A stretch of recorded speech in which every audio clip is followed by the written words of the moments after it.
किती वेळा सांगायचं दया काका? काय करू मी? तुम्ही सांगा मला. आपल्याला त्या माणसाशी काही संबंध ठेवायचा नाहीये. मी बोलले तरीही ऐकतच नाही हो. I am sorry. मी खूप रागवले, मला माहिती आहे. I am sorry. ठीक आहे ठीक आहे, आई आहेस तू, तिथे हक्कच आहे तुला तो. पण तू कशासाठी ओरडतेस तिच्यावरती हे देखील तेवढंच महत्वाचं आहे ना. पण अजून काय करू मी? प्रेमाने समजून झालं. आता रागवण्या वाचून माझ्याकडे पर्यायच उरला नाही दया काका. त्या माणसाशी आपल्याला नातं ठेवायचं नाहीये हे मी सांगितलं तरीही नाही ऐकत आहे. तू भेटायला येतो हिला लपून, मला न सांगता. ही माझी पोरगी त्याला भेटायला जाते, मला न सांगता. वाईट नाही वाटणार? मला बरं नाही वाटत हिला त्याच्यापासून लांब ठेवायला, पण माझ्याकडे पर्याय नाहीये दुसरा. तो माणूस बेजबाबदार आहे, त्याच्यामुळे हिला त्रास होतोय, म्हणून लांब ठेवतेय मी. काय करणार, पण तो तिचा बाप आहे ना.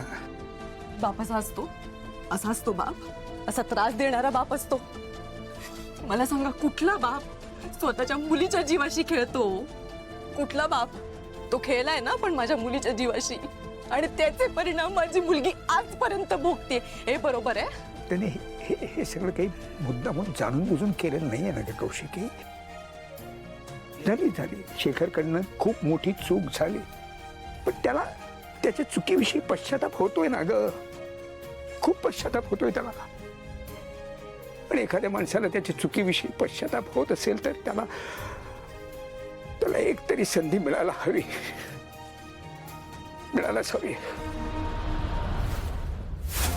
नाही, जगातल्या कोणालाही संधी मिळेल, पण शेखरला पुन्हा संधी मिळणार नाही.